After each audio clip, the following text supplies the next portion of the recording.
Om Swastiastu. Assalamualaikum warahmatullahi wabarakatuh. Shalom, nama budaya, salam kebajikan, dan salam harmoni. Pada kesempatan kali ini, kami akan menyampaikan sebuah presentasi dengan judul Pembelajaran Efektif. Kami berharap topik ini bisa membuka wawasan baru dan pastinya bermanfaat untuk kita semua, terutama dalam upaya menciptakan proses belajar yang lebih menyenangkan dan optimal. Sebelum menuju materi, terlebih dahulu, perkenalkan kami dari kelompok 4 dan berikut anggota kelompok kami.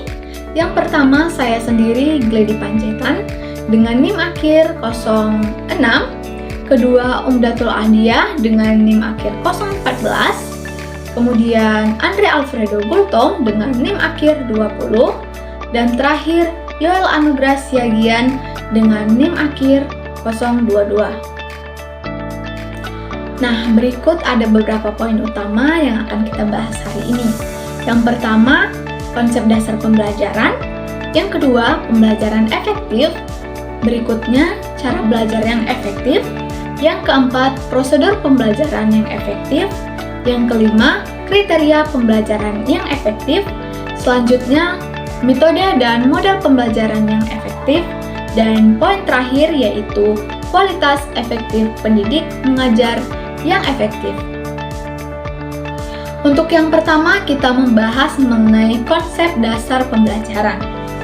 Nah, pada dasarnya, pembelajaran adalah proses interaksi antara guru dengan peserta didik, yang dimana hubungan ini sangat penting karena kualitas pengajaran dan pembelajaran yang terjadi di dalam kelas sangat memengaruhi keterlibatan siswa dan proses belajar. Jika hubungan antara guru dan siswa positif, maka siswa cenderung lebih termotivasi untuk berpartisipasi dan berusaha memahami materi dengan lebih baik. Kemudian, hubungan yang baik ini tidak hanya mendorong rasa senang dalam belajar, tetapi juga memastikan bahwa siswa lebih terlibat dan fokus dalam memahami pelajaran. Nah, selain itu, peran sekolah sebagai lembaga pendidikan juga sangat penting. Sekolah memberikan dukungan melalui fasilitas dan tenaga kependidikan yang memadai. Nah, hal ini membantu menciptakan lingkungan yang mendukung, kemudian keberhasilan proses pembelajaran, yang dimana siswa dapat mengembangkan potensi mereka sebaik mungkin. Selanjutnya pada slide kedua ini kita akan masuk ke proses pembelajaran yang efektif. Nah, mengenai belajar, pengertian belajar ini adalah proses aktif yang dimana siswa mengalami perubahan baik dalam hasil pengetahuan, sikap maupun keterampilan. Nah, proses ini bukan hanya tentang menerima informasi, tetapi juga melibatkan interaksi aktif dengan lingkungan dan pengalaman langsung. Nah, guru memiliki peran yang sangat penting dalam menciptakan pembelajaran yang efektif. Mereka berperan sebagai fasilitator yang membantu siswa menemukan cara belajar yang sesuai dengan kebutuhan mereka. Sebagai motivator, guru menciptakan lingkungan yang memotivasi siswa untuk terus belajar dan berkembang. Selain itu, guru juga berfungsi sebagai manajer, yang dimana mereka mengelola proses pembelajaran secara keseluruhan dan evaluator yang menilai serta memberikan umpan balik terhadap prestasi siswa. Nah, selain peran guru, ada 3 faktor utama yang mendorong keberhasilan proses belajar. Nah, yang pertama ada kesiapan. Baik fisik maupun mental, siswa itu harus siap untuk belajar. Yang kedua, motivasi.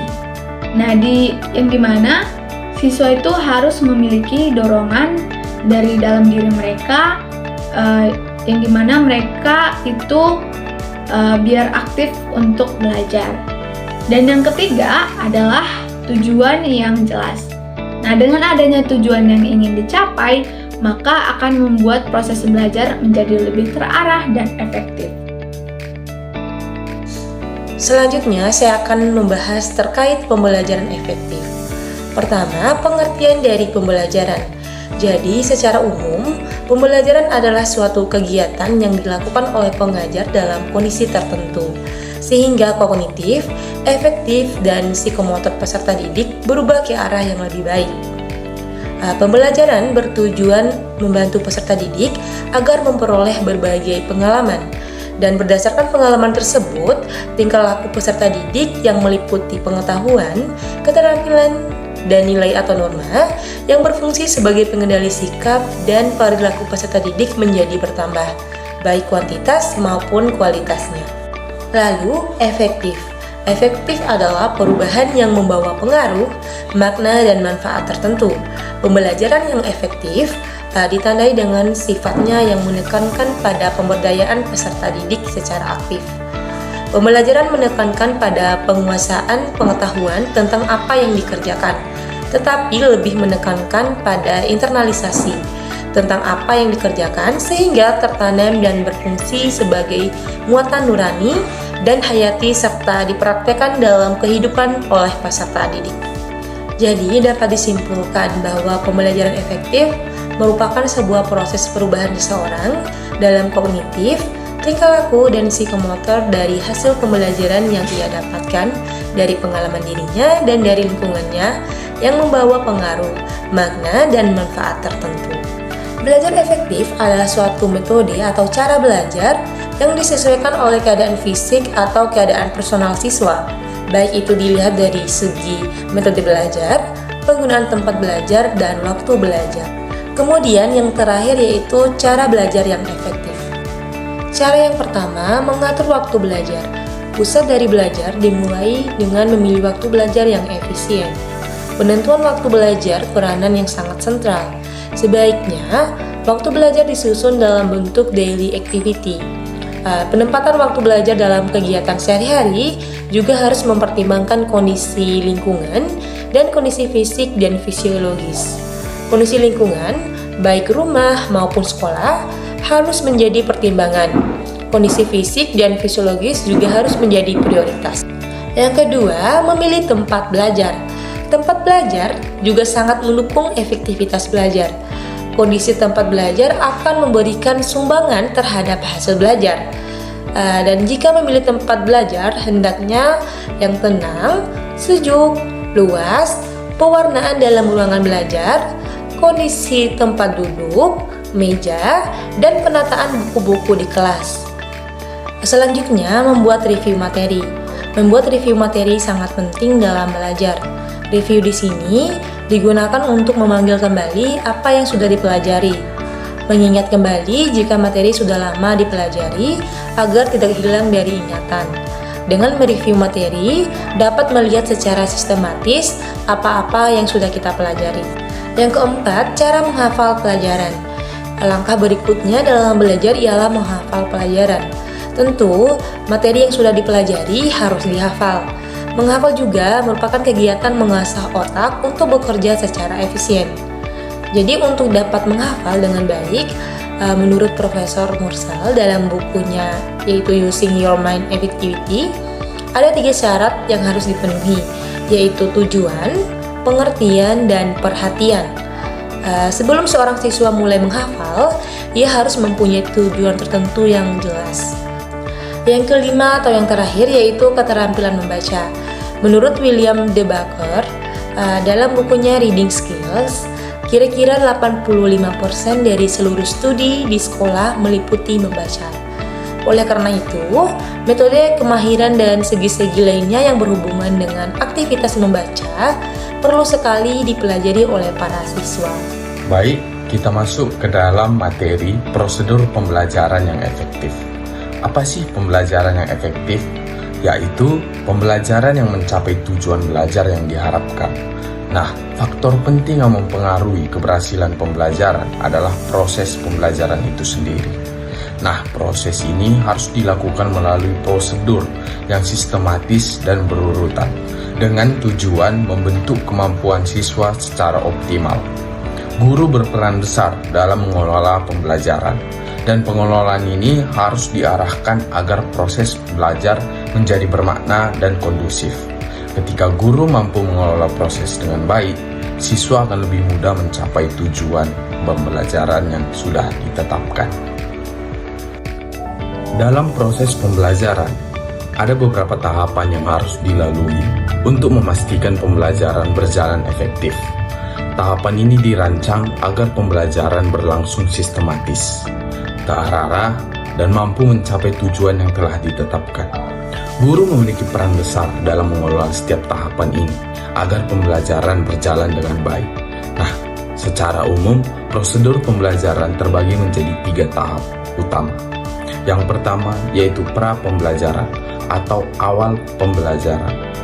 Pada awal pembelajaran, tujuan utamanya adalah menciptakan suasana kelas yang kondusif. Guru perlu memastikan bahwa siswa siap belajar dengan menciptakan suasana menarik, mengabsen siswa, dan membuat suasana belajar yang demokratis. Selain itu, kegiatan apersepsi dilakukan dengan mengaitkan materi yang dipelajari dengan pengetahuan siswa sebelumnya. Ini bisa melalui tanya jawab singkat atau pretest untuk mengetahui kemampuan awal siswa. Nah, yang kedua ada inti pra-pembelajaran. Di tahap inti, guru berfokus pada penyampaian materi. Guru harus menjelaskan tujuan pembelajaran, menguraikan garis besar materi, yang menyajikan materi itu dengan cara yang mudah dan dipahami dengan mudah. Interaksi aktif dengan siswa sangat penting pada tahap ini, karena siswa harus diberi kesempatan untuk terlibat dalam proses pembelajaran.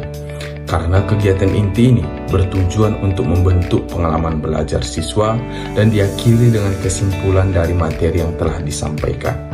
Dan prosedur yang terakhir yaitu akhir dan penutup pembelajaran, yaitu tahapan ini tidak hanya untuk menutup pelajaran, tetapi juga mencangkup penilaian terhadap pemahaman siswa. Guru akan melakukan penilaian akhir, mengkaji hasilnya, dan memberikan tindak lanjut.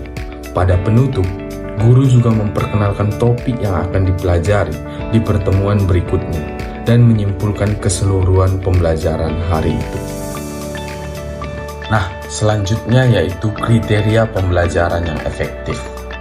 Kriteria pembelajaran yang efektif merupakan hasil awal dari metode pembelajaran, karena salah satu komponen penting dalam menentukan kualitas hasil belajar yaitu metode pembelajaran. Meski bukan satu-satunya faktor penentu keberhasilan, pemilihan metode yang tepat sangat mempengaruhi efektivitas pembelajaran. Metode dikatakan efektif jika mampu membantu siswa memahami materi atau menguasai keterampilan dengan baik. Karena itu, penting bagi guru untuk memilih metode yang sesuai dengan kebutuhan dan tujuan pembelajaran. Dalam memilih metode pembelajaran, ada beberapa kriteria yang perlu diperhatikan agar proses belajar berjalan efektif dan sesuai dengan kebutuhan siswa. Metode yang baik tidak hanya membantu siswa memahami materi, tetapi juga mampu membangkitkan minat dan kreativitas mereka. Ada 4 kriteria utama dalam memilih metode pembelajaran yang efektif. Yang pertama yaitu membangkitkan rasa ingin tahu. Nah, metode harus merangsang keingintahuan alami siswa, sehingga pembelajaran dan mereka pun terdorong untuk lebih memahami materi dan mengaitkannya dengan pengalaman mereka. Yang kedua yaitu membangkitkan optimisme positif. Siswa perlu mendapatkan dukungan, pujian, dan penghargaan dalam proses belajar, sehingga mereka merasa dihargai dan termotivasi untuk terus belajar. Yang ketiga, menumbuhkan kreativitas. Metode yang variatif dan melibatkan siswa secara aktif akan meningkatkan kreativitas mereka dengan memberikan ruang bagi mereka untuk bereksplorasi dan berpikir secara inovatif. Yang keempat yaitu efektif dan sesuai lingkungan. Metode harus disesuaikan dengan kondisi lingkungan belajar. Misalnya, metode yang melibatkan banyak gerakan atau interaksi tidak akan efektif jika diterapkan di ruang kelas yang sempit atau terlalu ramai. Selanjutnya, pengertian metode dan model pembelajaran efektif. Pembelajaran adalah sebuah kegiatan yang wajib kita lakukan dan kita berikan kepada peserta didik. karena ia merupakan kunci sukses untuk menggapai masa depan yang cerah, mempersiapkan generasi bangsa dengan wawasan ilmu pengetahuan yang tinggi, yang pada akhirnya akan berguna bagi bangsa, negara, dan agama. Oke, baiklah. Di sini kita masuk pada topik pembahasan yang selanjutnya, yaitu metode dan model pembelajaran efektif. Nah, seperti yang terlihat di layar teman-teman semua, ada 9 metode yang mungkin bisa dipersiapkan sebagai guru. Jadi langsung saja kita bahas satu persatu. Dimulai dari yang pertama, yaitu metode role playing. Nah, metode role playing adalah suatu cara penguasaan bahan-bahan pengajaran melalui pengembangan imajinasi dan penghayatan siswa. Pengembangan imajinasi dan penghayatan dilakukan siswa dengan memerankannya sebagai tokoh hidup atau benda mati. Permainan ini pada umumnya dilakukan lebih dari satu orang. Hal itu bergantung pada apa yang diperankan. Yang kedua, metode pemecahan masalah atau problem solving. Metode pemecahan masalah atau problem solving adalah penggunaan metode dalam kegiatan pembelajaran dengan jalan melatih siswa menghadapi berbagai masalah, baik itu masalah pribadi, perorangan, maupun masalah kelompok, untuk dipecahkan sendiri atau secara bersama-sama. Orientasi pembelajarannya adalah investigasi dan penemuan yang pada dasarnya adalah pemecahan masalah. Yang ketiga, metode Team Games Tournament atau TGT. Pembelajaran kooperatif model ini adalah salah satu tipe atau model pembelajaran kooperatif yang mudah diterapkan, melibatkan aktivitas seluruh siswa tanpa harus ada perbedaan status, melibatkan peran siswa sebagai tutor sebaya dan mengandung unsur permainan dan reinforcement. Aktivitas belajar dengan permainan yang dirancang dalam pembelajaran kooperatif model TGT memungkinkan siswa dapat belajar lebih rileks, di samping menumbuhkan tanggung jawab, kerjasama, persaingan sehat, dan keterlibatan belajar. Selanjutnya, yang keempat, metode jigsaw. Pada dasarnya, dalam mode ini, guru membagi satuan informasi yang besar menjadi komponen-komponen lebih kecil. Selanjutnya, guru membagi siswa ke dalam kelompok belajar kooperatif yang terdiri dari 4 orang siswa, sehingga setiap anggota bertanggung jawab terhadap penguasaan setiap komponen atau subtopik yang ditugaskan guru dengan sebaik-baiknya. Siswa dari masing-masing kelompok yang bertanggung jawab terhadap subtopik yang sama membentuk kelompok lagi yang terdiri dari 2 atau 3 orang. Yang kelima, metode examples non-examples. Examples non-examples adalah metode belajar yang menggunakan contoh-contoh. Contohnya dapat dari kasus atau gambar yang relevan dengan materi. Adapun langkah-langkah dari metode ini, yang pertama, guru mempersiapkan gambar-gambar sesuai dengan tujuan pembelajaran. Selanjutnya, guru menempelkan gambar di papan atau ditayangkan lewat LCD. Selanjutnya, guru memberikan petunjuk dan memberi kesempatan kepada siswa untuk memperhatikan atau menganalisa gambar. Selanjutnya, melihat gambar tersebut, siswa menulis dalam kertas. Kemudian, setiap kelompok diberi kesempatan membacakan hasil diskusinya. Kemudian, mulai dari komentar atau hasil diskusi siswa, guru mulai menjelaskan materi sesuai dengan tujuan yang ingin dicapai. Dan yang terakhir, kesimpulan. Kemudian yang keenam, metode lesson study. Lesson study adalah suatu model yang dikembangkan di Jepang. Dalam bahasa Jepangnya disebut Kyukyonkenkyu. Istilah lesson study sendiri diciptakan oleh Makoto Yoshida. Lesson study sendiri merupakan suatu proses dalam mengembangkan profesionalitas guru-guru di Jepang dengan jalan menyelidiki atau menguji praktek, mengajar mereka agar menjadi lebih efektif. Selanjutnya, yang ketujuh adalah pembelajaran berdasarkan masalah atau problem based instruction atau PBI, yang dimana memusatkan pada masalah kehidupannya yang bermakna bagi siswa. Peran guru menyajikan masalah, mengajukan pertanyaan, dan memfasilitasi penyelidikan dan dialog. Selanjutnya, yang kedelapan adalah cooperative script. Script kooperatif adalah metode belajar di mana siswa bekerja berpasangan dan secara lisan mengiktisarikan bagian-bagian dan dari materi yang dipelajari.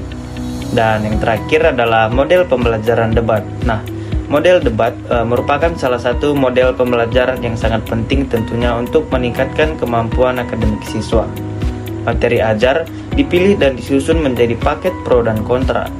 Siswa dibagi ke dalam beberapa kelompok dan setiap kelompok terdiri dari 4 orang. Keterampilan ini dapat diajarkan kepada siswa dan peran siswa dapat ditentukan untuk memfasilitasi proses kelompok. Nah, peran tersebut mungkin bermacam-macam menurut tugasnya. Misalnya peran pencatat, pembuat kesimpulan, pengatur materi atau fasilitator, dan peran guru bisa sebagai pemonitor proses belajar.